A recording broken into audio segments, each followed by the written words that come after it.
Aku kabur dari pesta ulang tahun anakku sendiri hanya karena bisikan gila seorang nenek. Tanpa kusadari, bisikan itulah yang menyelamatkan nyawaku dan masa depan anakku. Sebelum kita mulai lebih lanjut, yuk, tekan tombol suka, serta tombol subscribe agar tidak ketinggalan kisah menarik lainnya. Dan jangan lupa absen asal kota Bapak Ibu di kolom komentar. Semoga rezeki kita semua dilancarkan, kesehatan kita diberkahi, dan keluarga kita selalu harmonis dalam lindungannya. Amin. Aku tidak pernah menyangka bahwa malam paling indah dalam hidupku akan menjadi malam paling menakutkan. Semua terjadi di tengah hingar-bingar pesta ulang tahun anakku. Ruangan ballroom The Emerald malam ini bersinar bak negeri dongeng, bukan hanya karena dekorasi bertema penjelajah luar angkasa yang dipesan khusus, tetapi karena cahaya bahagia yang terpancar dari senyum Adam, anak laki-lakiku. Bocah kecil berusia 5 tahun itu tampak seperti bintang paling terang di semesta pribadiku, mengenakan setelan astronot mini yang terasa sedikit longgar di pundaknya. Sejak lahir, ia memang selalu memiliki pundak kecil yang kuat, seperti yang selalu aku yakini. Setiap tawa cerianya yang bergema saat teman-temannya mengerubunginya dengan hadiah, terasa bagiku seperti alunan musik surga, berhasil mengusir jauh-jauh segala penat dan lelah yang mungkin tersisa dari minggu-minggu sibuk mengurus persiapan pesta. Aku menghela napas panjang, bukan karena capek, tetapi karena rasa syukur yang meluap-luap. Danu Anggara, suamiku, duduk di sebelahku dengan ketenangan seorang raja, sama sekali tidak terganggu oleh gemuruh riuh puluhan anak-anak yang berlarian di bawah kakinya. Pria itu benar-benar definisi kesempurnaan di mataku. Kemeja linen putihnya tampak kontras dengan kulitnya yang sawo matang, dan setiap gesturnya saat menyambut para tamu, para rekan bisnisnya yang berdasi mahal, serta teman-teman lamaku dari masa kuliah, begitu hangat, menenangkan, dan penuh kuasa. Bahkan ketika ia membungkuk untuk membetulkan helm astronot Adam yang miring, ia melakukannya dengan kelembutan yang membuat hatiku meleleh seperti es krim coklat di bawah terik matahari Jakarta. Aku ingat betul bagaimana kami bertemu. Ia adalah pengusaha properti yang visioner, mapan, dan sangat dihormati. Ia datang dalam hidupku seperti ombak tenang yang membasuh pantai gersang, mengisi kekosongan setelah kepergian ibuku 5 tahun lalu, membawaku keluar dari kesulitan yang aku kira tak akan pernah berakhir. Dia memberiku Danu, Adam, dan hidup sempurna ini. Malam itu memang terasa ajaib, seolah-olah semua dewa kebahagiaan sedang berkumpul di ballroom The Emerald khusus untuk merayakan coming of age anakku. Kami duduk di meja bundar kecil di sudut, jauh dari area playground anak-anak, tetapi tepat di tengah sorotan, menikmati santapan malam romantis yang disajikan khusus oleh koki hotel bintang 5. Adam sedang asyik bermain di area stasiun luar angkasa. Sementara aku dan Danu menikmati hidangan risotto jamur truffle yang aromanya memabukkan. Aku memandangi cincin berlian kecil yang melingkar di jari manisku. Cincin itu bukan yang terbesar atau termewah di ruangan itu, tetapi kilaunya terasa begitu tulus dan murni. Perasaan itu, perasaan menjadi wanita paling beruntung di dunia, selalu menjadi soundtrack hidupku sejak aku menikah dengan Danu 3 tahun lalu. Aku tidak pernah perlu khawatir tentang apapun. Danu selalu memastikan segalanya terkendali, mulai dari urusan keuangan perusahaan, kesehatan Adam, hingga warna lipstik yang paling cocok denganku. Tepat saat aku hendak menyuap potongan jamur truffle terakhir, suasana hangat dan romantis itu tiba-tiba tersentak oleh getaran kasar yang datang dari ponsel Danu di atas meja. Getarannya terlalu nyaring, terlalu memaksa, seolah ada sesuatu yang mendesak dan jahat yang mencoba menembus gelembung kebahagiaan kami. Danu melirik layar ponselnya, hanya sepersekian detik, tetapi waktu serasa membeku bagiku. Kerutan yang sangat asing muncul di antara alisnya, rahangnya mengeras, dan matanya memancarkan kilatan dingin, tajam, dan sama sekali tidak aku kenali. Itu adalah ekspresi yang membuat punggungku merinding, seolah-olah aku sedang melihat orang asing yang mengenakan topeng suamiku. "Maaf, sayang," kata Danu, tetapi suaranya terdengar terlalu kaku, tidak selembut biasanya. Secepat kilat, ia kembali memasang senyum hangatnya yang selalu berhasil menaklukkanku, tetapi kali ini, senyum itu terasa seperti lukisan yang baru dicat, indah, tetapi belum kering sepenuhnya. Urusan mendesak dari pabrik di Cikarang. Kamu tahu, mereka ini tidak kenal waktu. Ia meraih ponselnya dan bangkit dari kursi. lalu membungkuk sebentar untuk mencium keningku. Ciuman yang terasa sedikit terlalu cepat dan tergesa-gesa. Jangan tunggu aku, ya. Nikmati kuenya selagi Adam belum kesini. Aku angkat di luar sebentar. Tidak akan lama, bisiknya. Meyakinkanku seolah ia sedang menenangkan anak kecil yang merengek. Aku hanya bisa mengangguk, memperhatikan punggungnya yang tegap berjalan menjauh, melewati para tamu dan menghilang di balik pintu kayu besar menuju lobi hotel. Seketika, kehangatan ballroom yang ramai itu terasa lenyap. Aku ditinggalkan sendirian di meja bundar, menatap risotto yang mulai dingin, dan perasaan tidak nyaman yang aneh merayap di tengkukku. Bayangan kerutan di dahi Danu tadi terus menghantuiku. Bukan karena Danu sering marah, ia hampir tidak pernah marah, tetapi karena ekspresi tadi begitu dingin, begitu brutal, dan begitu asing. Tentu saja ini hanya urusan pekerjaan. Aku mencoba meyakinkan diriku sendiri. Danu adalah pengusaha besar. Wajar jika ada masalah mendadak yang memerlukan perhatiannya. Aku tidak boleh paranoid. Aku hanya terlalu sensitif. Aku harus fokus pada momen bahagia ini. Aku mengambil sendok kecilku, mencoba mengembalikan perhatianku pada makanan penutup yang lezat. Baru saja aku hendak menyuap puding karamel yang sudah lama aku tunggu. Aku merasakan ada pergerakan aneh di samping mejaku, terlalu dekat untuk seorang pelayan. Seorang wanita tua tiba-tiba sudah berdiri di sisiku. Begitu dekat hingga aku bisa mencium aroma minyak angin yang samar, bercampur dengan bau ketakutan yang pekat. Aku sempat memperhatikan wanita itu sekilas tadi. Ia duduk sendirian di meja sudut, mengenakan kebaya sederhana yang ditutupi jaket tebal, terlihat sangat tidak serasi dengan para tamu elit di pesta ini. Ia tidak menatap mataku. Gerakannya cepat, nyaris panik, seperti seekor tupai yang sedang mencuri kacang. Tiba-tiba, tangannya yang kurus dan dingin meraih tanganku yang tergeletak di atas paha. Cengkeramannya yang gemetar terasa sangat kuat. Dengan gerakan cepat dan tersembunyi, ia menyelipkan sesuatu ke telapak tanganku, setumpuk uang kertas 100 ribuan yang tebal, dilipat kasar, bukan setebal yang dibawa Danu, tetapi cukup untuk membuat tanganku terasa penuh. Kemudian, wanita tua itu mencondongkan tubuhnya. Wajahnya yang penuh kerutan mendekat ke telingaku. Aku bisa merasakan napasnya yang terengah-engah di pipiku. "Jangan panggil suamimu," bisik Nenek Ratih. Suaranya serak dan bergetar, tetapi dipenuhi nada mendesak yang menusuk hingga ke tulang. "Panggil ojek sekarang. Lewat aplikasi. Bilang tujuanmu ke stasiun kota. Pergi ke kamar mandi servis. Keluar lewat jendela sekarang. Cepat." Aku membeku. Jantungku serasa berhenti berdetak. Ini pasti lelucon gila. Semacam skenario ulang tahun yang konyol. "Maaf, Nenek." Aku mencoba menarik tanganku, tetapi cengkeraman wanita tua itu luar biasa kuat. Mata tuanya yang memancarkan penderitaan itu akhirnya menatap lurus ke mataku. Ada keputusasaan yang begitu murni di sana. Air mata tampak menggenang di pelupuk matanya. "Jangan percaya dia. Jangan percaya Danu. Ini jebakan untukmu dan untuk Adam." Desisnya lagi. Suaranya lebih keras, lebih panik. "Ini menyangkut hidup dan masa depan anakmu.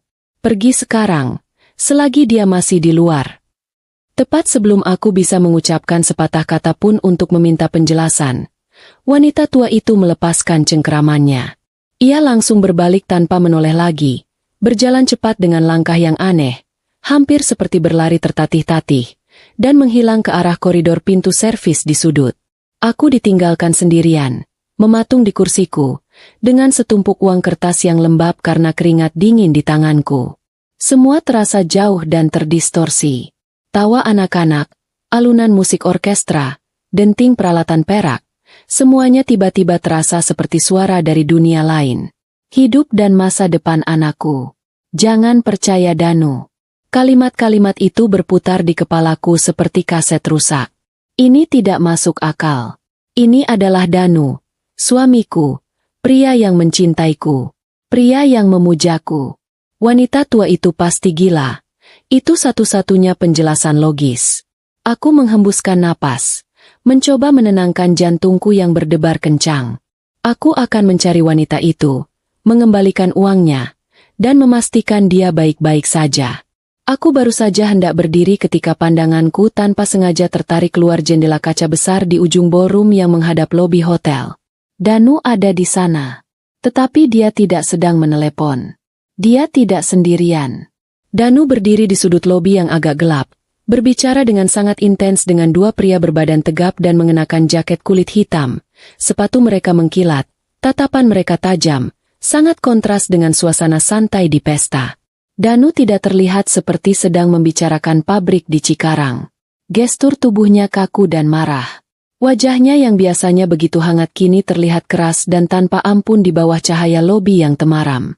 Aku bisa melihat rahangnya mengatup rapat dari jarak sejauh itu. Ini bukan obrolan pekerjaan. Tiba-tiba, semua kepingan teka-teki aneh itu mulai menyatu dengan cara yang mengerikan. Perasaan tidak nyaman yang aku rasakan sejak Danu menerima telepon tadi berubah menjadi gelombang teror yang dingin. Peringatan wanita tua itu bukan ocehan orang gila. Itu adalah kenyataan. Danu Anggara bukan suamiku. Ia adalah orang asing yang memiliki rahasia mematikan. Dan ia baru saja akan mengakhiri hidupku dan masa depan Adam. Kengerian itu datang menusuk. Mengubah setiap sel di tubuhku dari pengantin yang dimabuk cinta menjadi ibu yang harus berjuang hidup. Aku tidak lagi memikirkan gaun mahalku atau reputasiku. Yang ada di kepalaku hanyalah wajah Adam yang sedang asyik tertawa di antara balon-balon. Adam, perintah wanita tua itu berputar di telingaku. Selamatkan dirimu dan Adam. Aku tidak punya waktu untuk menganalisis. Tidak ada waktu untuk mencari alasan. Aku harus bertindak. Dan aku harus cepat sebelum Danu kembali dari lobi. Aku menyambar tas kecil di kursi, memasukkan uang yang diberikan Nenek Ratih ke dalamnya. Uang itu terasa berat, bukan hanya karena nominalnya, tetapi karena janji mengerikan yang dibawanya. Kaki-kakiku gemetar, tetapi insting bertahan hidup sebagai seorang ibu adalah mesin yang jauh lebih kuat daripada ketakutan. Aku bergegas menuju area bermain anak-anak.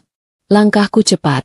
Tetapi aku berusaha agar tetap terlihat tenang dan terkendali di mata para tamu yang masih sibuk mengobrol tentang kenaikan harga properti di Menteng.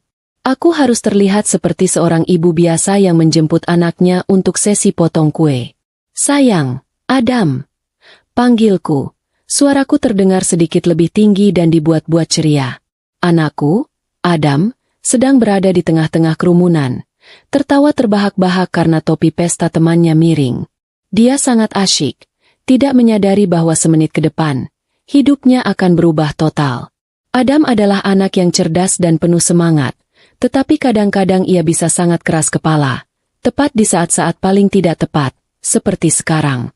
Dia pasti akan protes keras jika aku tiba-tiba menariknya dari pesta yang sudah ia tunggu-tunggu selama setahun penuh ini. Mau potong kue sekarang, nak? Tanyaku lembut. Meskipun jantungku berdetak seperti genderang perang di dada. Adam menoleh. Matanya yang besar dan hitam menatapku penuh protes. Belum, Bunda. Adam mau main lagi. Kue itu nanti saja. Adam kan astronot. Nanti astronot Adam lapar. Rengeknya. Ya Tuhan, aku harus melakukan ini dengan cepat.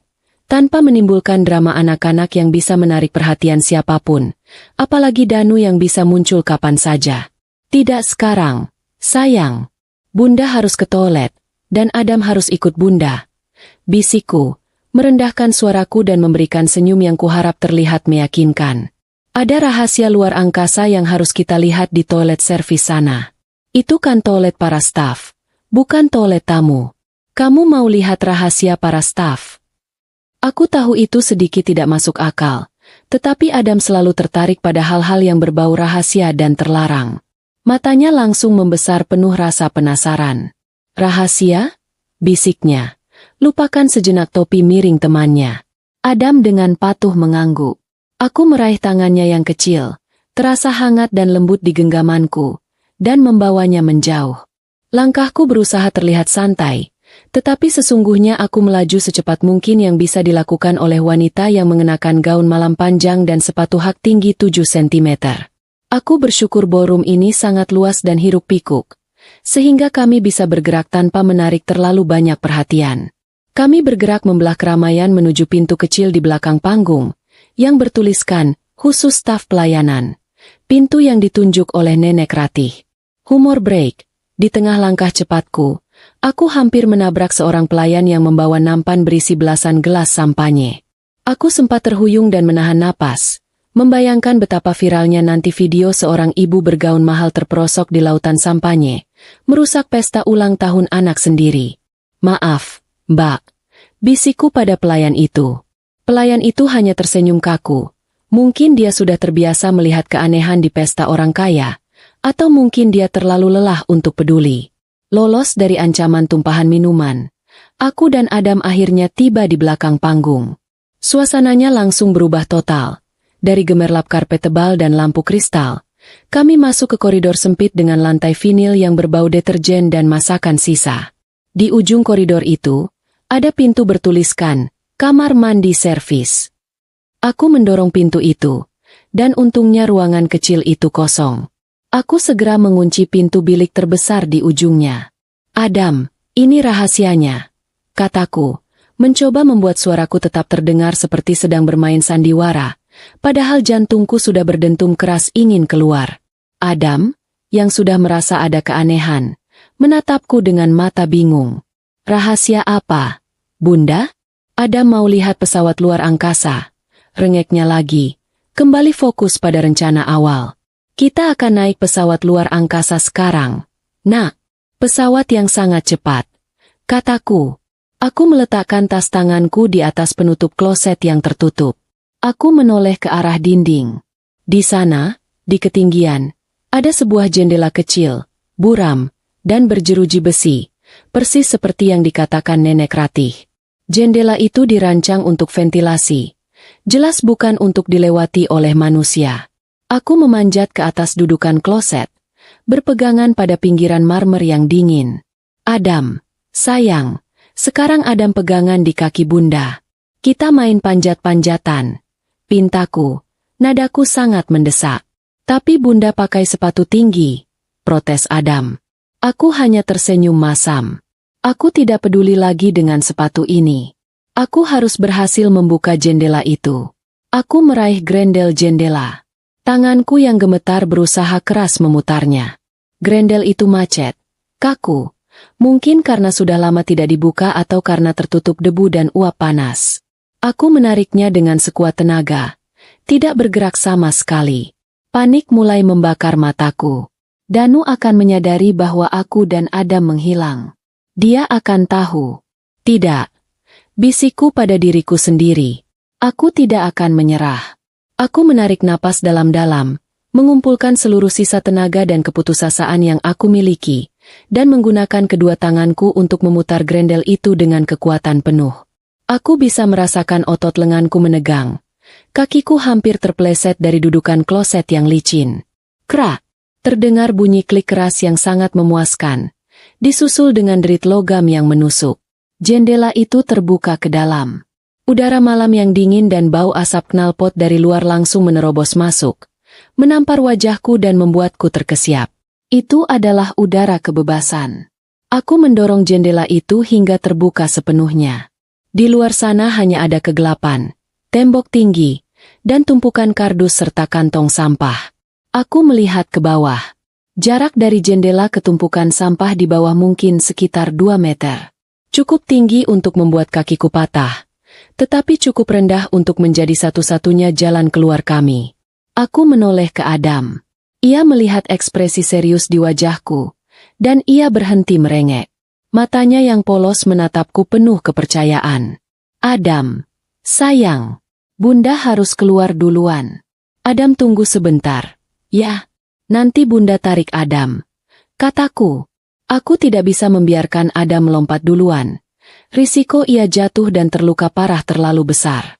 Aku menyampirkan tas di bahuku, lalu dengan satu dorongan terakhir, aku membalikan badan dan mendorong tubuhku keluar dari bingkai jendela. Gaun malamku yang mahal tersangkut benda tajam, mungkin paku, dan robek dengan suara robek yang panjang. Aku tidak peduli. Aku melompat.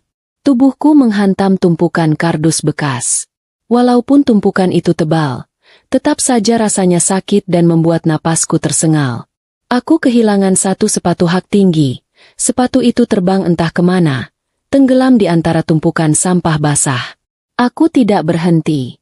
Aku segera bangkit, terhuyung-huyung, dan menoleh ke jendela. "Adam! Cepat, nak!" bisikku, merentangkan tangan ke atas. Adam terlihat ketakutan. Wajahnya yang kecil pucat. Dia berdiri di ambang jendela, hanya menyisakan separuh tubuhnya yang kecil. Aku harus cepat.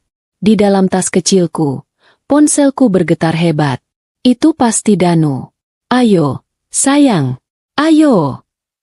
Dengan air mata yang sudah mulai tumpah, Adam mengumpulkan keberaniannya, melompat keluar, dan jatuh tepat ke dalam pelukanku. Aku memeluknya erat, mencium rambutnya. Kami aman, setidaknya untuk saat ini. Aku tidak membuang waktu. Aku mencengkeram erat tangan Adam, dan berlari tertatih-tatih, dengan satu sepatu hak tinggi dan satu kaki telanjang, menuju ujung gang, tempat kami seharusnya bisa memanggil ojek online. Itu adalah pelarian terlucu dan paling menyedihkan dalam hidupku. Kami melarikan diri dari pesta ulang tahun yang mewah, di mana kue seharga jutaan sudah menunggu, hanya dengan gaun robek dan satu sepatu. Tetapi di pelukanku, Adam bernapas, dan itu adalah satu-satunya hal yang penting. Kami berlari tertatih-tatih. Suara napasku yang memburu beradu dengan derap kaki Adam yang mengenakan sepatu astronot mininya. Gang belakang hotel itu terasa panjang, gelap, dan berbau sisa makanan. Tetapi bagi kami, bau itu adalah aroma kebebasan. Untungnya, uang yang diberikan Nenek Ratih adalah uang tunai, karena aku yakin wajahku yang pucat dan penampilanku yang kacau, gaun robek, satu sepatu, akan membuat siapapun curiga jika aku mencoba menggunakan kartu kredit. Tepat di ujung gang, aku berhasil melompat ke trotoar jalan raya yang sepi. Aku segera merogoh ponsel, memesan ojek online dengan tangan gemetar. Ojek itu tiba dalam waktu 3 menit yang terasa seperti 3 jam. Sebuah motor tua yang lampu depannya berkedip-kedip, dikendarai oleh seorang bapak parubaya yang mengenakan jaket lusuh. Ketika ia melihatku, seorang wanita berhijab mengenakan gaun malam sobek, membawa anak kecil, dan hanya memakai satu sepatu hak tinggi. Ia menatapku dengan tatapan campuran antara kasihan dan kebingungan yang sangat besar. "Maaf, Mbak. Ini kemana, ya?" tanyanya. Suaranya terdengar ragu. Mungkin berpikir aku ini korban penculikan atau baru saja kabur dari rumah sakit jiwa. "Jalan, Pak. Tolong jalan saja dulu, cepat," seruku. Langsung menarik Adam naik ke jok belakang. Aku menyelipkan sejumlah uang tunai besar yang diberikan Nenek Ratih ke tangannya. Jumlah yang jauh melebihi tarif ojek biasa. "Tolong ke stasiun kota, Pak. Lewat jalan memutar. Jangan kembali ke arah hotel ini." Perintahku terdengar begitu putus asa. Sang bapak ojek, melihat lembaran uang yang tebal seketika itu juga, mengangguk lega. Yakin bahwa penumpangnya ini sedang dalam masalah serius dan bayarannya sepadan dengan drama yang ia saksikan. Motor itu segera melaju, membelah jalanan Jakarta yang mulai lengang. Aku memeluk Adam erat-erat, menyandarkan daguku di helmnya yang berbau matahari dan keringat. Saat itulah, ponselku kembali bergetar. Kali ini bukan panggilan, melainkan pesan teks dari Danu. Cahayanya menyala di kegelapan malam, terasa membakar mataku. Aku menekan tombol silent dengan ibu jari yang gemetar. Pesan itu singkat, telanjang, dan brutal. "Kamu di mana? Jangan main-main denganku. Anissa." Ancaman yang terselubung dalam pesan itu membuat darahku sedingin es, membuktikan bahwa Danu bukan hanya marah, tetapi ia sedang berburu. Suaranya yang selama ini lembut dan menenangkan, kini menjelma menjadi gertakan dingin seorang pemburu ulung. Dia tidak lagi memohon, dia menuntut. Tepat saat motor berhenti di persimpangan lampu merah, aku menoleh ke belakang, ke arah kompleks hotel mewah yang kini tampak mengancam. Danu muncul dari pintu lobi utama. Ia tidak tersenyum. Wajahnya adalah topeng kemarahan murni, dan aku bisa melihatnya dengan jelas di bawah lampu teras hotel. Tiba-tiba, pandanganku terarah pada sebuah adegan di dekat pos keamanan hotel. Nenek Ratih muncul dari sana, berusaha menyelinap keluar. Tetapi Danu lebih cepat. Aku melihatnya bergerak begitu cepat, menerjang ke arah Nenek Ratih, mencengkeram lengan wanita tua itu dengan kasar, dan menariknya kembali ke dalam. Mataku melebar ngeri. Aku melihat mata Nenek Ratih yang memancarkan ketakutan luar biasa, menatap lurus ke arah motor kami, seolah ia sedang menyampaikan pesan perpisahan. Lampu berubah hijau. Motor ojek itu mulai melaju. Aku menjerit tertahan. Air mata panas tumpah membasahi pipiku. Aku baru saja meninggalkan penyelamatku di tangan monster itu. Motor terus melaju, membelah malam. Aku duduk di jok belakang. Tubuhku gemetar hebat. Gemetar itu bukan hanya karena dinginnya angin malam yang menerpa gaunku yang robek, tetapi karena syok dan rasa bersalah yang menusuk. Bapak ojek itu terus melirikku dari kaca spion motornya. Mungkin dia mengira aku baru saja bertengkar hebat dengan suamiku. Aku tidak bisa menjelaskan apapun. Aku tidak bisa bicara. Dingin yang aku rasakan tidak bisa diusir oleh kecepatan motor. Itu adalah dinginnya pengkhianatan. Bu, tujuan kita stasiun kota, kan? Tanya bapak ojek, mencoba menyadarkanku dari lamunan. Ya, Pak, stasiun kota. Jawabku, suaraku pecah. Tapi, tolong jangan berhenti di sana. Kita butuh tempat yang aman. Tempat di mana Danu tidak akan bisa menjangkaunya. Aku memikirkannya. Rumah? Tidak mungkin. Polisi? Apa yang akan aku katakan pada polisi? Bahwa suamiku terlihat marah. Dan seorang nenek memberiku uang untuk melarikan diri? Mereka akan menganggapku gila, menelepon Danu, dan Danu akan muncul dengan senyum menawannya, meyakinkan mereka bahwa istrinya hanya sedang stres pasca pesta ulang tahun. Aku memejamkan mata, memeluk Adam yang sudah mulai tertidur di punggungku, mungkin kelelahan setelah panjat memanjat di kamar mandi tadi. Aku membutuhkan seseorang yang terpercaya. Tiba-tiba aku teringat. Kantor Hukum Bakti Abadi. Itu adalah kantor pengacara ibuku. Mereka tahu tentang aset ibuku. Mereka pasti bisa membantuku mengurus surat perlindungan. Pak, kataku, suaraku sedikit lebih stabil. Tolong ubah tujuan. Bawa saya ke daerah Kebayoran Baru, Jalan Melati nomor 2. Itu kantor Hukum Bakti Abadi. Tolong bawa saya ke sana secepat mungkin. Bapak ojek itu mengangguk lega. Akhirnya mendapatkan tujuan yang jelas. Aku membayar ongkos ojek itu sepenuhnya di muka menggunakan uang yang diberikan Nenek Ratih. Jumlah yang lebih dari cukup untuk membuatnya melupakan gaun robek dan satu sepatuku. Perjalanan itu adalah siksaan terpanjang dalam hidupku. Setiap motor atau mobil hitam di belakang kami membuat jantungku melompat. Aku terus menoleh ke belakang. Paranoid bahwa Danu dan dua pria berjaket kulit itu sedang mengejar kami. Aku mencoba mencari penjelasan lain. Mungkin Nenek Ratih adalah penipu.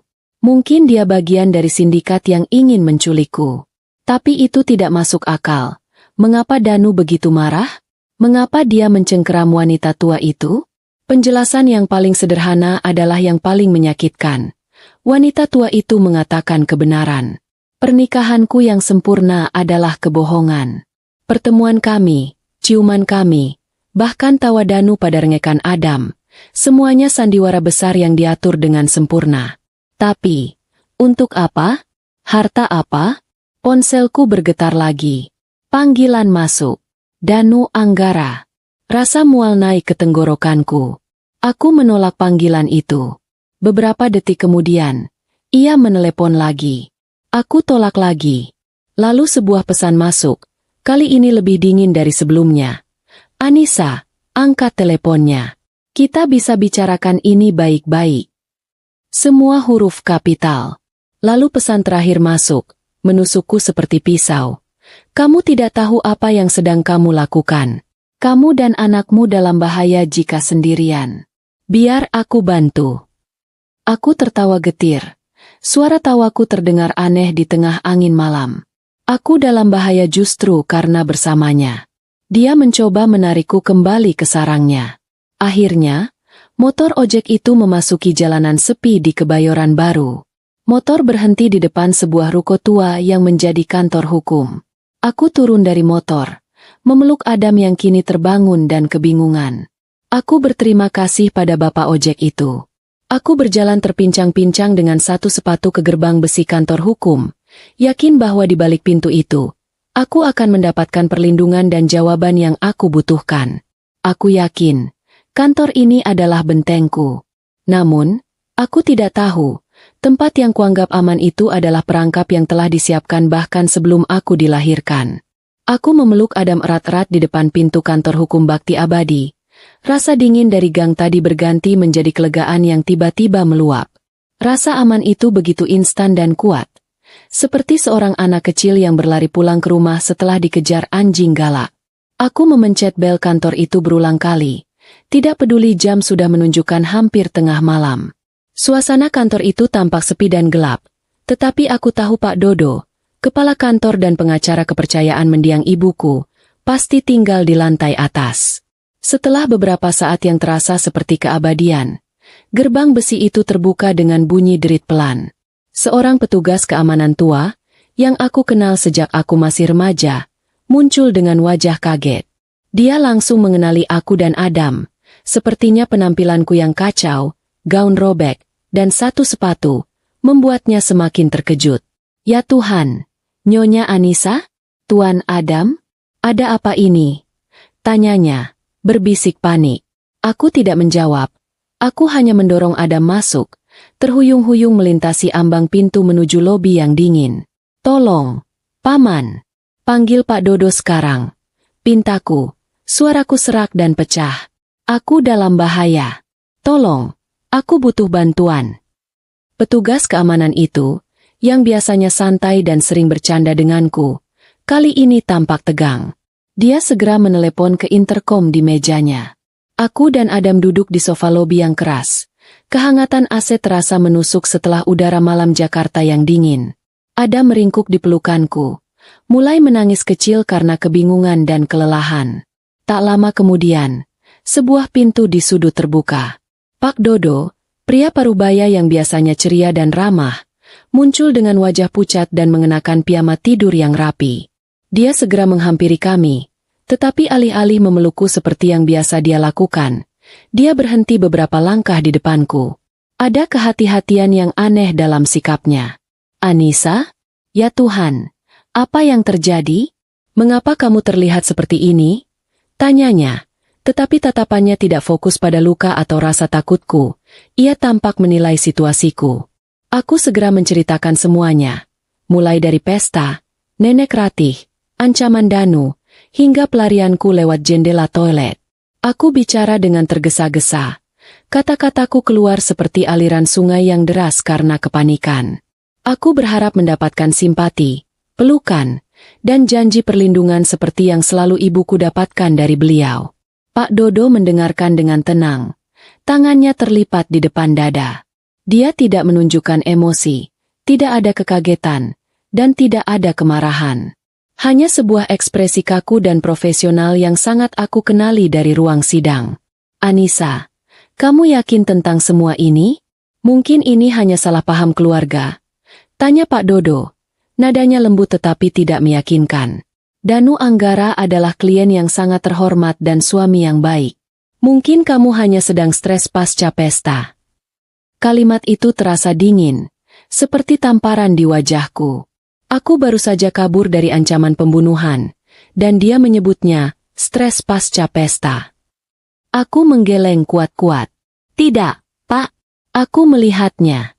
Aku melihat dia mencengkeram wanita tua itu. Aku melihatnya di lobi dengan orang-orang yang menyeramkan. Aku menunjukkan pesan teks Danu di ponselku. Pak Dodo mengambil ponselku, membaca pesan itu dengan mata menyipit. Ancaman yang terselubung, bisiknya, lebih kepada dirinya sendiri. Ini hanya masalah rumah tangga.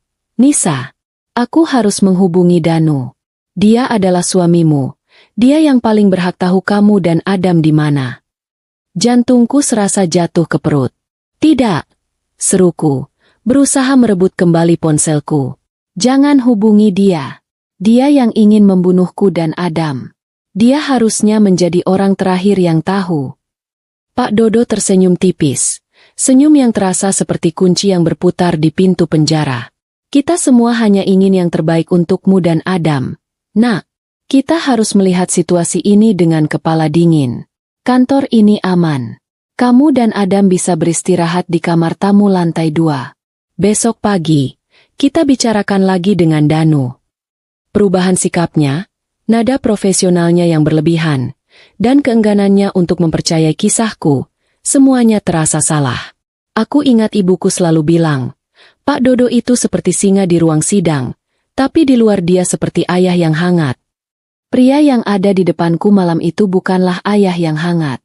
Pria itu adalah singa yang sudah dijinakan, atau lebih tepatnya, sudah dibeli. Aku meraih tangan Adam dan berdiri. Baik, Pak. Kami akan istirahat. Aku berusaha menyembunyikan getaran dalam suaraku. Aku harus bermain sandiwara. Aku harus pura-pura patuh. Aku menggendong Adam dan berjalan menuju tangga, mengikuti arahan Pak Dodo. Kami berjalan melewati lorong-lorong kantor yang familiar, tempat aku dulu sering menunggu ibuku selesai rapat. Tepat saat aku melewati ruang kerjanya, aku melihat sebuah sticky note di papan tulis putih. Tulisan tangan itu aku kenal betul. Itu tulisan tangan Danu Anggara. Itu adalah sebuah daftar, mencantumkan nama dan tanggal, dan di baris pertama tertulis, Rapat Dewan, Pembatalan Hak Waris AS tanggal 29, pukul 9. Aku tidak tahu siapa AS, tetapi tanggalnya adalah besok pagi, dan Danu terlibat dalam pembatalan hak waris. Semua kelegaan yang aku rasakan sebelumnya lenyap. Kantor hukum bakti abadi bukan bentengku. Ini adalah perangkap kedua yang lebih halus, lebih dingin, dan jauh lebih berbahaya. Pak Dodo tidak melindungiku. Dia mengawasiku. Dia mengizinkanku masuk bukan karena belas kasihan, tetapi karena ini adalah cara termudah bagi Danu untuk tahu persis di mana aku berada, tanpa perlu repot-repot mencariku di gang-gang gelap. Aku pura-pura tidak melihat sticky note itu. Aku menaiki tangga ke lantai 2. Kamar tamu itu bersih dan sederhana, hanya berisi satu tempat tidur, sebuah meja, dan lemari. Kamu bisa beristirahat di sini. Pintu kamar mandi ada di sana, kata Pak Dodo, menunjuk sebuah pintu kecil di sudut. Aku akan berjaga di bawah. Kamu aman di sini, Anissa. Dia menutup pintu. Aku mendengar bunyi klik kunci dari luar. Dia tidak mengunci pintu untuk melindungiku. Dia menguncinya untuk menjebakku. Aku dan Adam kini berada di dalam sangkar emas. Aku memeluk Adam erat-erat. Air mata tak terbendung tumpah membasahi rambutnya yang halus. Aku harus mencari jalan keluar. Aku harus tahu apa itu pembatalan hak waris AS, dan aku harus melakukannya sekarang, sebelum fajar menyingsing.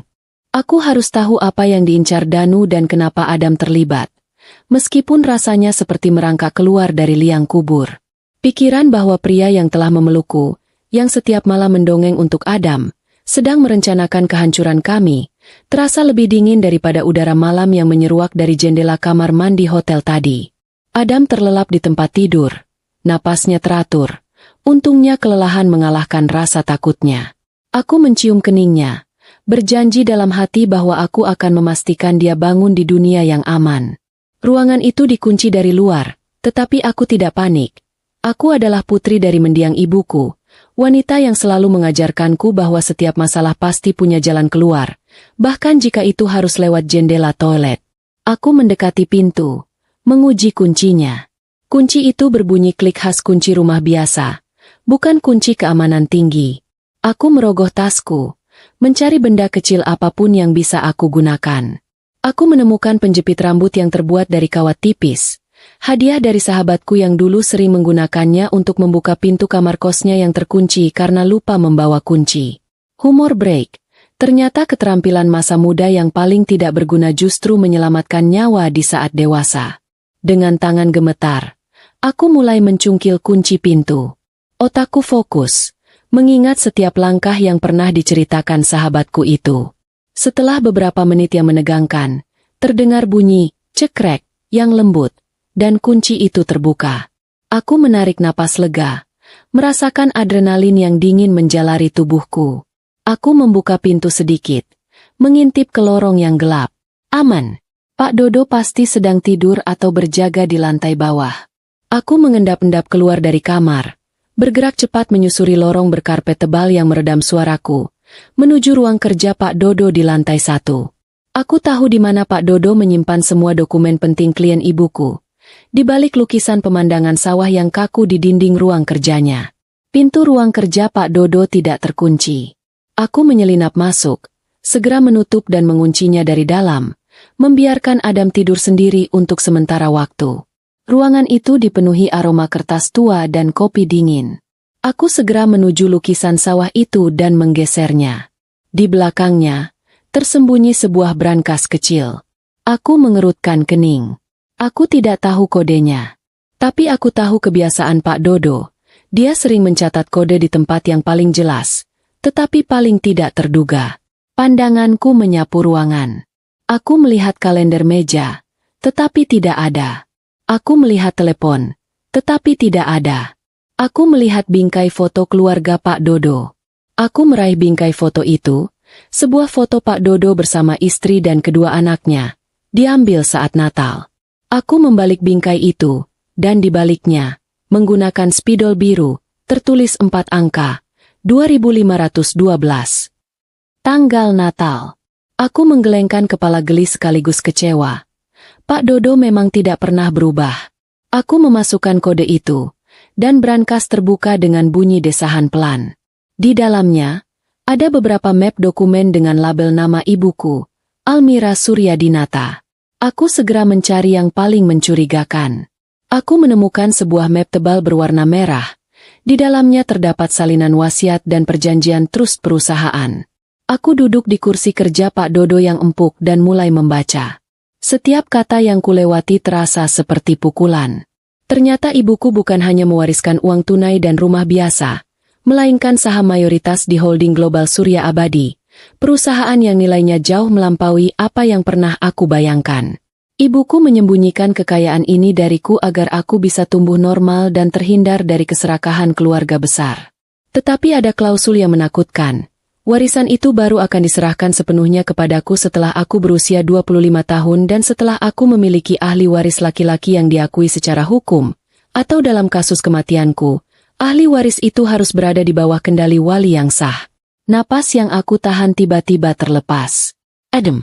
Danu tidak hanya menikahiku demi uang. Danu membutuhkan Adam, ahli waris laki-laki, untuk mengklaim kendali penuh atas kekayaan itu. Adam bukan hanya anakku. Dia adalah kunci utama brankas yang paling berharga. Dan Danu telah bertindak sebagai suami yang sempurna dan ayah yang penyayang hanya untuk memastikan Adam jatuh sepenuhnya di bawah pengaruhnya sebelum ia melaksanakan langkah selanjutnya. Semua kasih sayang yang Danu tunjukkan pada Adam, semua janji, semua dongeng, semua hadiah ulang tahun, semuanya adalah transaksi bisnis yang dingin. Aku ingat bagaimana Danu selalu membanggakan Adam di depan rekan bisnisnya. Aku ingat bagaimana Danu selalu memeluk Adam di pagi hari, memastikan Adam tahu bahwa ayahnya mencintainya. Itu semua palsu. Aku merasakan mual yang hebat. Keinginan untuk muntah naik ke tenggorokanku. Aku bukan hanya dinikahi karena klausul warisan, tetapi anakku dibesarkan dengan cinta palsu hanya untuk memuluskan penipuan. Danu tidak hanya ingin uang, dia ingin menghancurkan kami berdua agar ia bisa menguasai semuanya. Di dasar brankas, aku menemukan map lain. Lebih tua, berbau apa.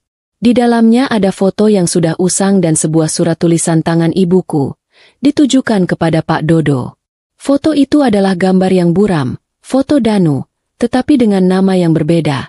Marco Lusier, warga negara asing, dengan daftar panjang catatan kriminal penipuan dan pemalsuan identitas di Asia Tenggara. Danu Anggara adalah seorang buronan yang disewa. Ibuku tahu. Jauh sebelum ibuku meninggal, dia sudah tahu bahwa ada orang yang mengincarku dan warisan ini. Ibuku telah mempersiapkan perlawanan ini, menyembunyikan identitas asli musuh kami di kantor pengacara yang dia anggap paling aman. Tetapi mengapa Pak Dodo berbalik melawanku? Aku meraih surat dari ibuku. Di baris terakhir surat itu tertulis, Pak Dodo, jika terjadi sesuatu padaku, pastikan Anissa tahu bahwa musuh terbesar kita adalah orang terdekatku, Ricky. Sepupu kembarku yang ambisius, yang selama ini aku kira telah berbaikan dengan ibuku. Dalang sesungguhnya bukanlah Danu, tetapi sepupuku sendiri. Danu hanyalah pion, atau lebih tepatnya, penjahat bayaran, yang disewa oleh darah dagingku sendiri.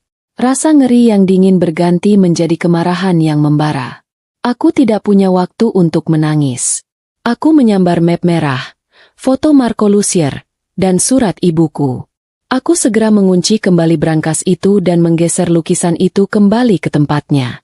Aku harus keluar dari sini, membawa Adam, dan mencari sekutu sejati yang aku yakini masih ada di luar sana, Nenek Ratih dan ojek yang mengantarku. Aku kembali ke kamar tamu di lantai 2 dengan hati yang jauh lebih ringan, bukan karena rasa aman, tetapi karena aku tahu siapa musuhku yang sebenarnya. Dengan napas tertahan, aku mengunci kembali pintu kamar Pak Dodo dari dalam, menyembunyikan map merah berisi semua bukti, wasiat, perjanjian, dan foto Marco Lusier di balik gaun robekku. Foto Marco, si penipu yang aku nikahi, terasa dingin dan menjijikan di balik kain sutra mahal yang kini sudah kotor. Aku segera membangunkan Adam yang masih tidur nyenyak di atas kasur. Adam merengek kecil, kelelahan setelah petualangan malamnya yang ekstrim. "Bunda, kita mau kemana lagi?" "Adam mau tidur," bisiknya dengan suara khas anak mengantuk. Aku menciumnya berkali-kali, memohon maaf dalam hati karena telah menyeretnya dalam permainan hidup dan mati yang gila ini. "Kita mau naik pesawat luar angkasa yang sungguhan. Sayang, pesawat itu cuma bisa jalan kalau kita lari dari sini," bisikku, merangkai kebohongan yang kuharap cukup meyakinkan. Aku memakaikannya jaket dan sepatu astronotnya. "Kami harus keluar." Sambil menggendong Adam, aku melangkah menuju pintu. Aku membuka kunci yang kubuka tadi, dan mengintip ke lorong. Kosong. Pak Dodo pasti sudah tertidur pulas di lantai bawah setelah menjalankan tugasnya sebagai anjing penjaga Ricky. Aku berjalan sangat perlahan menuruni tangga. Setiap anak tangga tua itu berderit pelan seolah berteriak memberitahu lokasi kami. Berjalan melewati lobi, aku melihat petugas keamanan tadi sudah tertidur di kursinya, dengan kepala terkulai di meja. Aku tidak tega membangunkannya. Aku hanya berharap ia tidak dipecat karena kelalaian ini. Kami berhasil melewati pintu utama, yang ternyata tidak dikunci sepenuhnya, hanya diganjal. Kami lolos dari sangkar emas Pak Dodo. Begitu sampai di luar gerbang besi, udara subuh yang dingin langsung menyambut kami. Aku segera menjauh dari ruko itu, berjalan cepat menyusuri trotoar yang masih basah. Aku harus segera menghubungi ojek tadi. Aku merogoh ponsel, mencari nomor ojek yang aku pesan tengah malam tadi. Nomor itu tersimpan otomatis. Aku menekan tombol panggil. Di seberang sana, panggilan itu dijawab setelah 2 kali deringan. "Halo, Mbak? Ini Bapak yang tadi." "Ada apa, Mbak?" tanyanya. Suaranya terdengar lelah, tetapi ada nada antisipasi di dalamnya. "Pak, ini saya yang tadi di hotel. Saya butuh Bapak lagi. Sekarang juga," kataku. Suaraku terdengar tergesa-gesa. Aku harus berhati-hati. Jangan sampai aku menyerahkan diri ke musuh yang lain. Tolong bawa kami ke tempat yang sangat aman.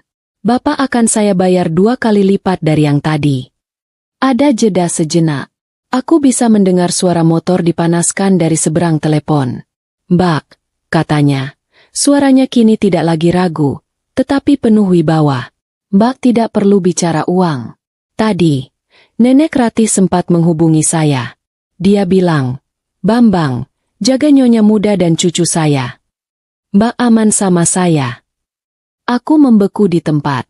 Bambang dan Nenek Ratih menyebutku, nyonya muda, dan cucunya.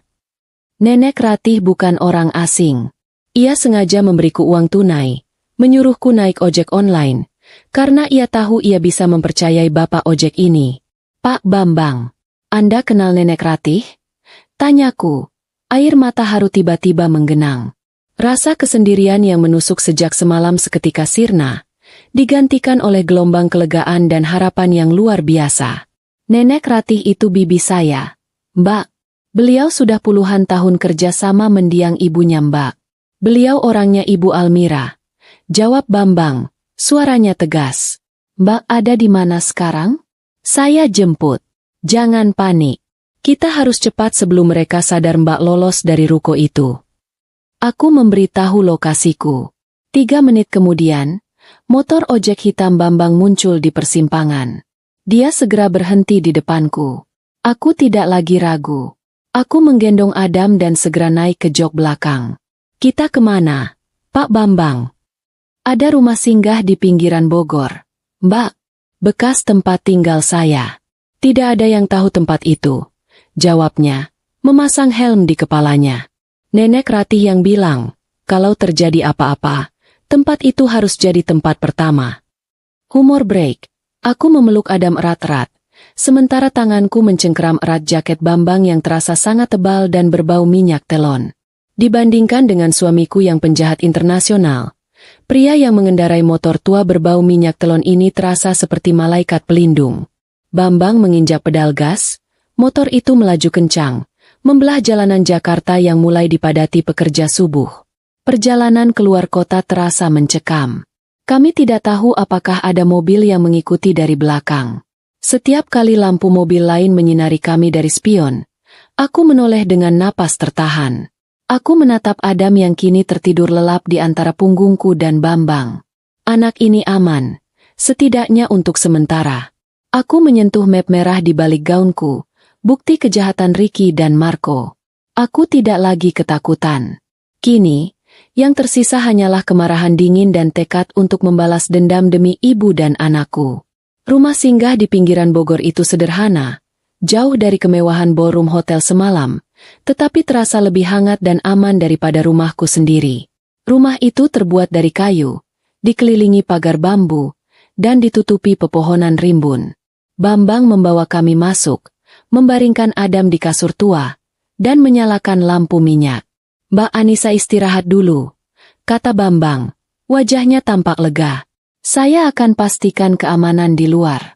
Danu Anggara atau Marco itu, dia tidak akan berpikir Mbak ada di tempat C. Nenek Ratih. Aku memotongnya. Bagaimana kabar Bibi Ratih? Pak Bambang?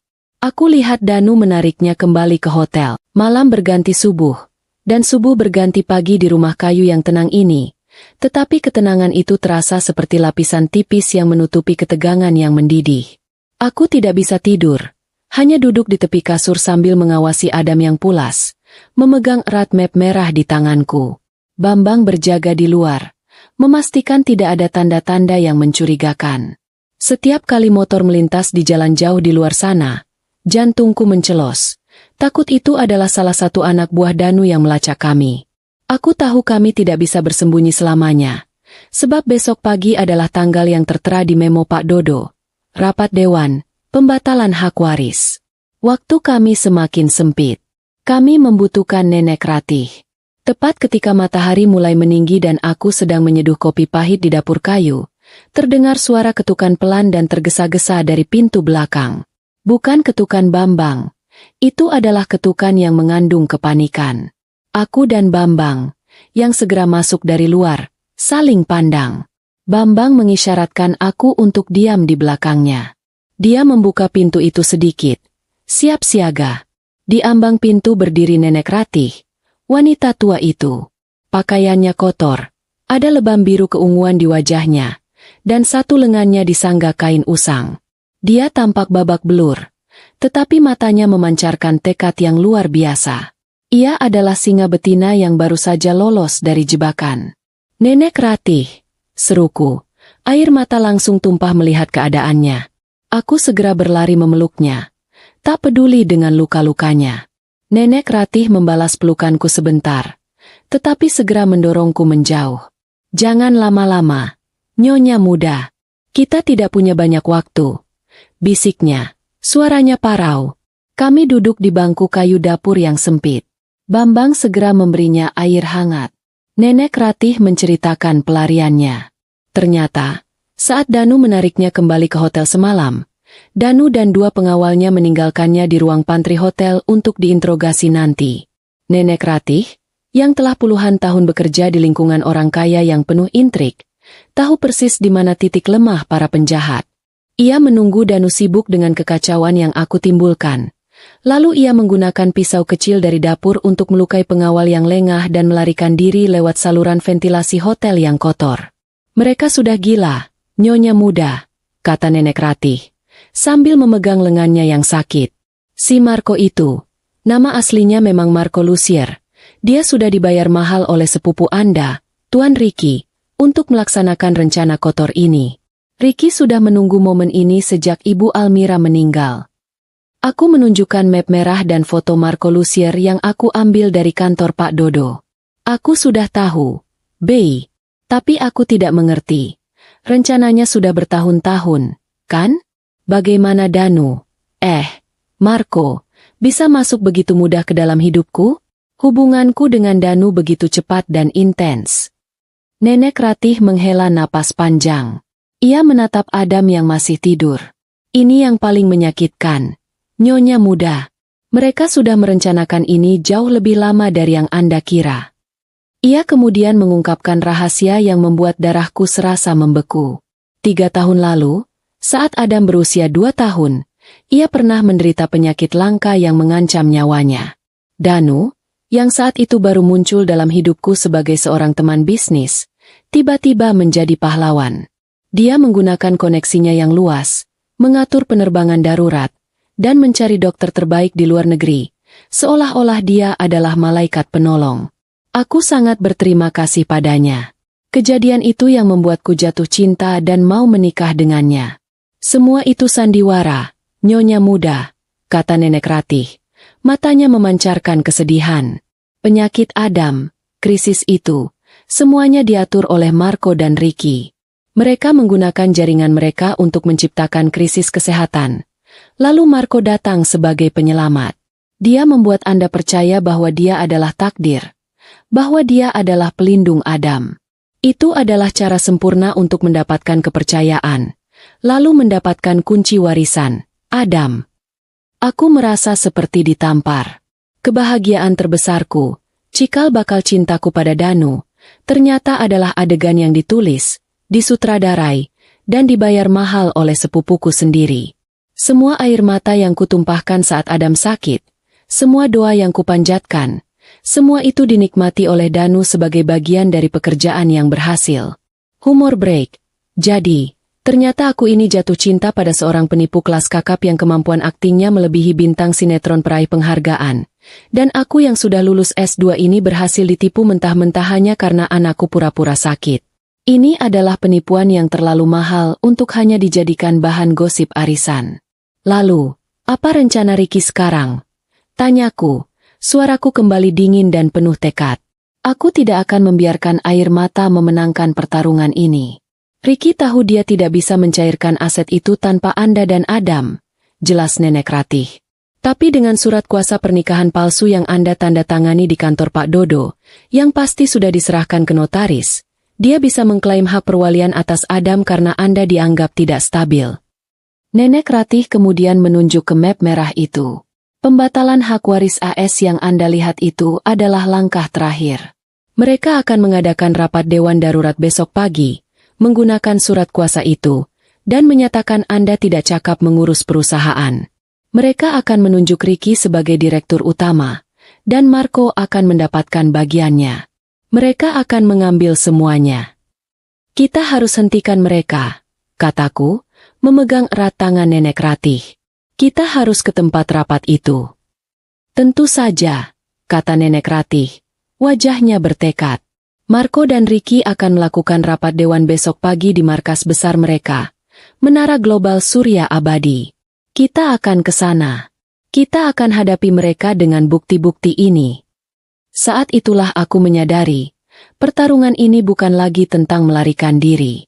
Pertarungan ini adalah tentang menghadapi Marco Lucier dan Ricky, di sarang mereka sendiri. Dan kami, dengan gaun robek, satu sepatu, dan seorang bocah kecil yang masih mengantuk, akan menjadi tim pembalasan dendam yang tidak akan pernah mereka duga. Keputusan sudah dibuat, dan rasa takutku kini sepenuhnya tersalip oleh kemarahan seorang ibu yang dikhianati dan harga diri seorang anak yang warisan ibunya hendak dirampas. Di ruangan kayu yang hangat itu, kami, aku, Nenek Ratih, dan Bambang, merancang sebuah serangan balasan yang harus kami lakukan sebelum pukul 9 pagi. Aku menyebar semua dokumen di atas meja tua yang disinari lampu minyak. Foto Marco yang dingin berhadapan dengan surat wasiat ibuku. Nenek Ratih, meskipun lengannya lebam dan wajahnya penuh luka, adalah otak dari operasi ini.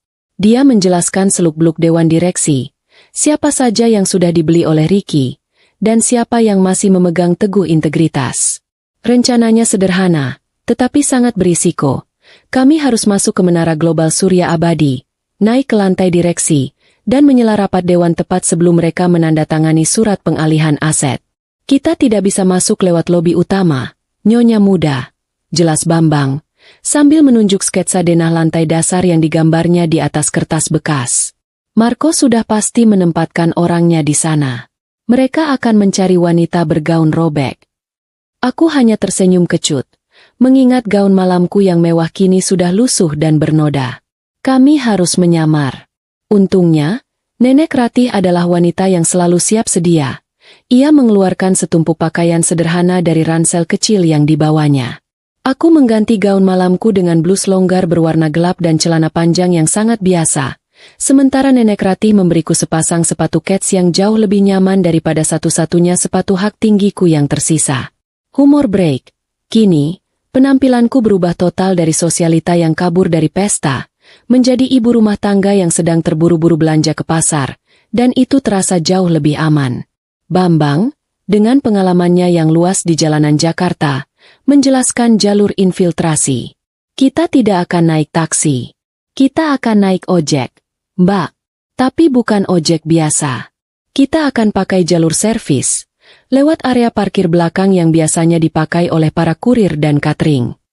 Bambang menjelaskan bahwa ia punya koneksi dengan petugas keamanan di area servis, dan ia bisa membuat kami masuk tanpa melewati pemeriksaan identitas yang ketat. Kami berangkat sebelum fajar menyingsing, meninggalkan Adam yang tertidur pulas di bawah pengawasan tetangga Nenek Ratih yang sudah dipercaya. Seorang ibu yang baik hati dan tidak tahu apa-apa tentang drama korporat yang sedang kami jalani. Motor ojek Bambang melaju kencang membelah tol Jagorawi yang masih sepi. Aku duduk di jok belakang, memeluk erat map merah itu, merasakan jantungku berdetak seiring irama mesin motor. Perjalanan dari Bogor ke Jakarta terasa seperti melintasi zona waktu yang berbeda. Dari ketenangan yang damai ke jantung kekejaman yang berdenyut. Aku melihat kota kelahiranku yang mulai bangun. Tetapi di balik gedung-gedung pencakar langit yang mengkilap itu, aku tahu ada kebusukan yang tersembunyi. Kami tiba di area belakang Menara Global Surya Abadi. Area itu dipenuhi truk catering, motor kurir, dan bau sampah yang menusuk. Bambang dengan cepat menyapa seorang petugas keamanan yang sudah tua, menyalaminya dengan akrab, dan menyelipkan beberapa lembar uang di tangannya sambil berbasa-basi tentang urusan catering mendadak. Hanya butuh waktu 2 menit. Dan kami lolos. Kami menyelinap masuk ke lorong servis. Nenek Ratih, meskipun pincang, bergerak dengan lincah. Kita harus naik lift servis, bisik Nenek Ratih. Lift itu langsung menuju lantai 25, lantai direksi. Tapi, kita harus berhenti di lantai 24, agar tidak menarik perhatian. Di dalam lift servis yang sempit dan berbau masakan, aku menatap pantulan diriku di dinding logam yang kusam. Wajahku pucat, tetapi mataku tajam, siap tempur. Aku bukan lagi Anissa si istri sempurna yang naif. Aku adalah Anissa yang siap membalas dendam demi Adam. Saat lift berhenti di lantai 24, kami segera keluar. Lantai itu sunyi dan elegan, terasa dingin. Kami berjalan mengendap-endap menuju tangga darurat. Lalu menaiki 1 lantai lagi menuju lantai 25. Tepat saat kami mencapai pintu lantai 25, kami mendengar suara-suara. Rapat sudah dimulai. Nenek Ratih meraih tanganku. Nyonya Muda, Anda harus kuat. Jangan biarkan mata Danu menipu Anda lagi. Aku mengangguk. Aku memeluknya sebentar. Terima kasih, Bey. Aku membuka pintu tangga darurat itu dengan hati-hati. Kami masuk ke lorong berkarpet tebal yang berhadapan langsung dengan ruang rapat dewan. Aku bisa mendengar suara Ricky, sepupuku, yang terdengar lantang dan penuh kemenangan dari balik pintu ganda yang terbuat dari kayu jati mahal. Baik, para direktur. Mari kita sahkan pengalihan aset dan penunjukan saya sebagai direktur utama, sesuai dengan surat kuasa yang telah ditandatangani oleh pemegang saham utama. Saat Ricky menyebutkan surat kuasa palsu itu, aku tahu ini adalah momen yang tepat. Aku menarik napas dalam-dalam, memegang erat map merah itu. Kami tidak bisa menunggu lagi. Ini adalah pertarungan terakhir kami. Aku dan Nenek Ratih saling pandang. Hanya ada satu kata di mata kami. Sekarang. Tanpa ragu, aku mendorong pintu ganda yang terbuat dari kayu jati mahal itu dengan sekuat tenaga, menimbulkan suara brak yang memekakan telinga. Suara itu seketika memotong kalimat kemenangan Ricky dan membungkam ruangan rapat yang megah itu. Semua mata yang duduk di meja mahoni panjang menoleh ke arahku. Tatapan mereka beralih dari dokumen penting ke sosokku yang kini berdiri di ambang pintu. Seorang wanita berpenampilan seperti ibu rumah tangga yang sedang terburu-buru, tetapi dengan mata yang menyala penuh amarah. Di belakangku, Nenek Ratih berdiri dengan punggung tegak, sementara Bambang, si bapak ojek, berjaga di ambang pintu. Tampak seperti pengawal pribadi yang paling tidak terduga di seluruh menara global Surya Abadi. Aku melangkah masuk, tidak peduli pada tatapan kaget dan jijik dari para direktur yang rapi berjas mahal.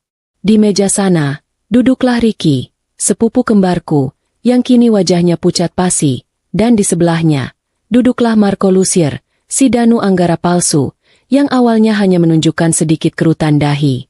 Marco menatapku dengan ekspresi dingin yang sama persis seperti yang kulihat semalam di lobi hotel, bukan kemarahan seorang suami, tetapi kejengkelan seorang profesional yang tugasnya diganggu. Anissa?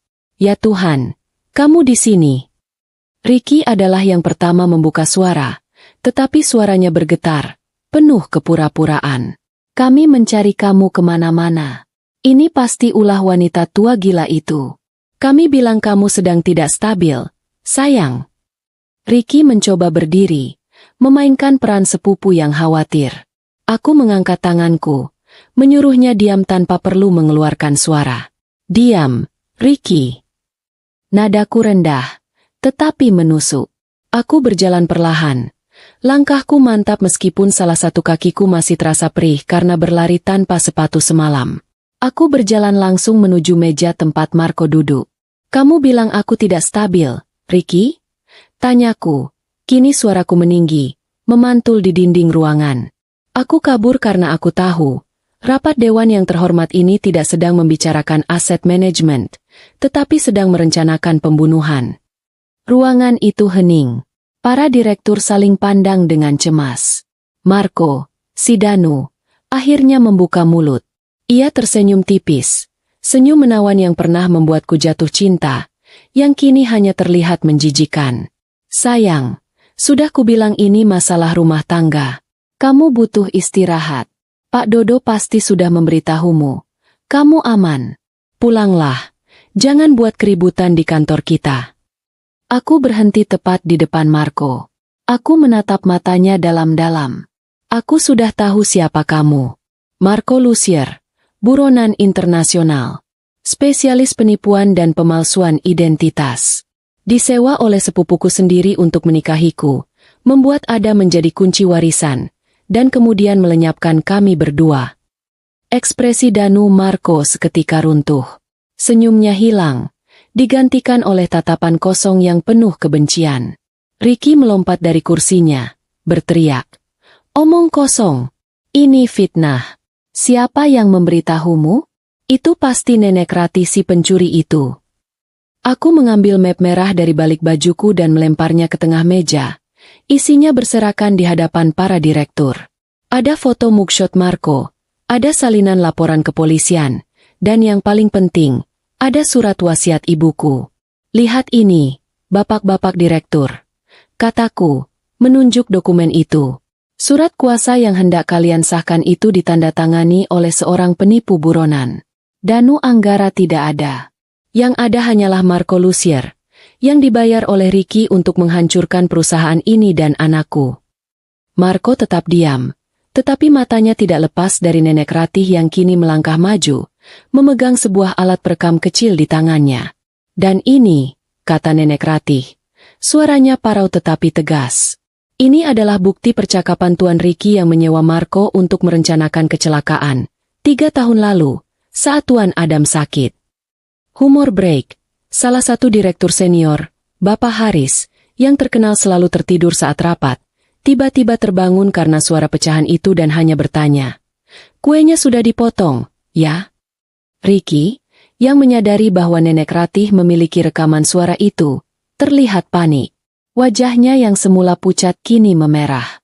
Tidak, itu ilegal. Rekaman itu palsu. Aku tidak pernah menyewa siapapun. Teriaknya, bergetar hebat.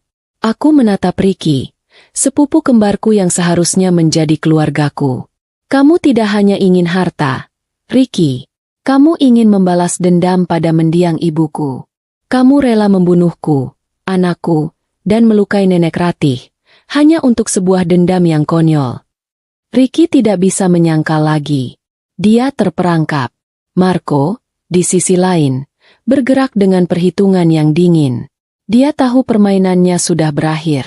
Dia tidak lagi berteriak atau membela diri. Dia hanya menatapku, dan tatapan itu adalah tatapan kosong, seolah aku hanyalah sebuah pekerjaan yang gagal diselesaikan. Tetapi sebelum aku sempat mengambil napas lega, Marco menunjukkan bahwa ia adalah seorang penjahat profesional. Dalam satu gerakan mulus yang mengejutkan, Marco melompat dari kursinya, menendang meja rapat, dan menerjang ke arahku. Situasi yang tadi hanya pertarungan kata-kata, kini berubah menjadi kekerasan yang brutal. Aku harus melindungi diriku, dan yang terpenting, aku harus memastikan bukti di map merah itu tidak jatuh ke tangannya. Meja mahoni yang tadinya penuh dengan dokumen resmi itu terbalik dengan suara gedebuk keras, memecah ketegangan menjadi kekacauan brutal. Marco Lucier, si Danu Anggara palsu, bergerak dengan kecepatan seorang pemburu, menerjang ke arahku, matanya dipenuhi amarah yang dingin. Aku tidak lagi melihat suamiku. Aku melihat penjahat yang siap melenyapkan apapun yang menghalangi jalannya. Dia meraih pergelangan tanganku. Cengkeramannya begitu kuat hingga aku menjerit tertahan. Dia mencoba merampas map merah berisi bukti yang masih kugenggam erat. Para direktur yang duduk di sekeliling meja berteriak kaget. Sebagian besar merunduk ketakutan. Ricky, sepupuku si dalang, justru menggunakan kekacauan itu untuk melarikan diri. Ia merangkak ke arah pintu keluar. "Kamu pikir kamu bisa menghentikanku?" desis Marco. Suaranya kasar dan penuh aksen asing.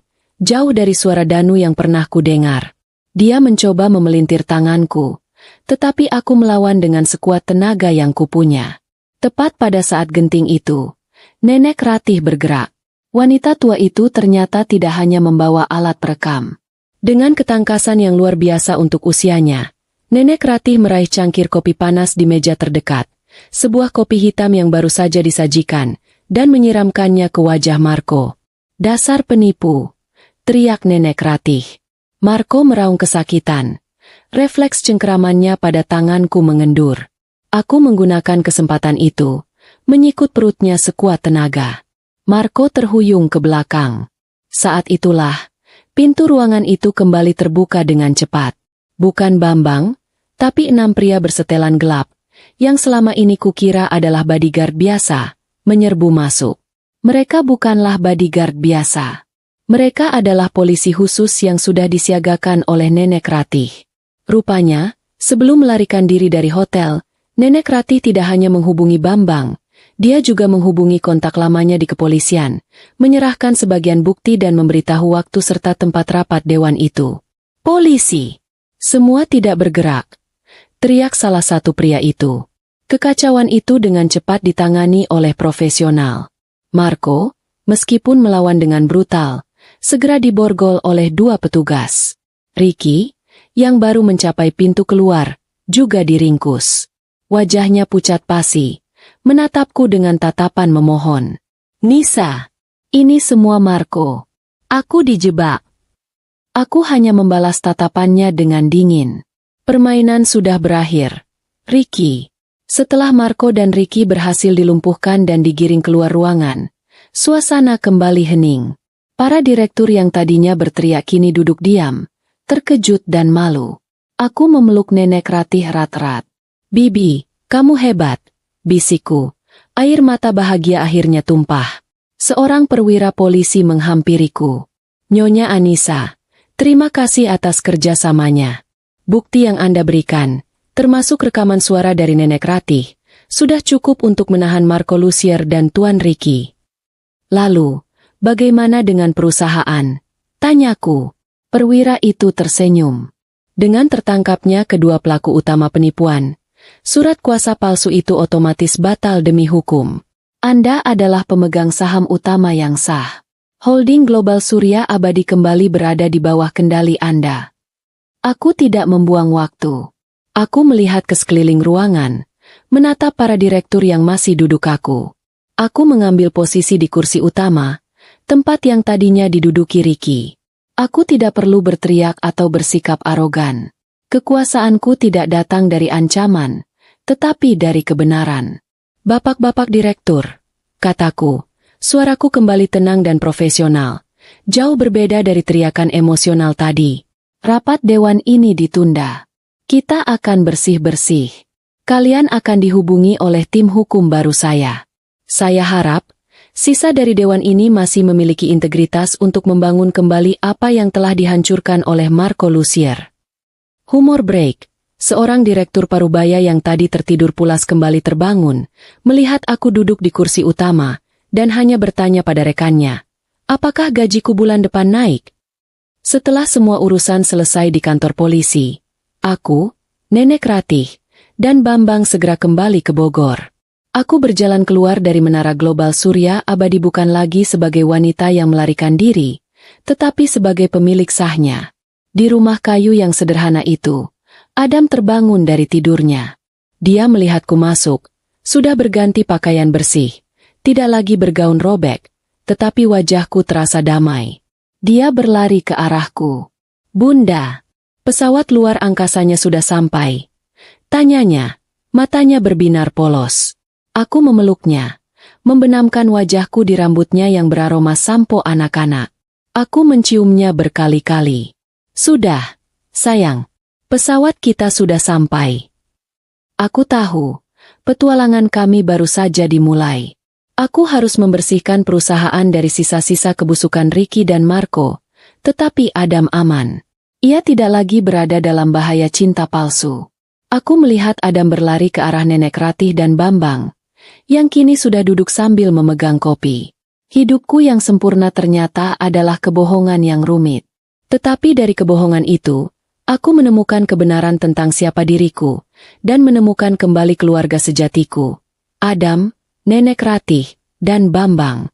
Marco Lussier dan Ricky mungkin merencanakan kehancuran kami, tetapi yang mereka ciptakan justru adalah awal yang baru, awal dari kerajaan yang akan aku bangun, kali ini, dengan fondasi yang kokoh, tulus, dan penuh keberanian.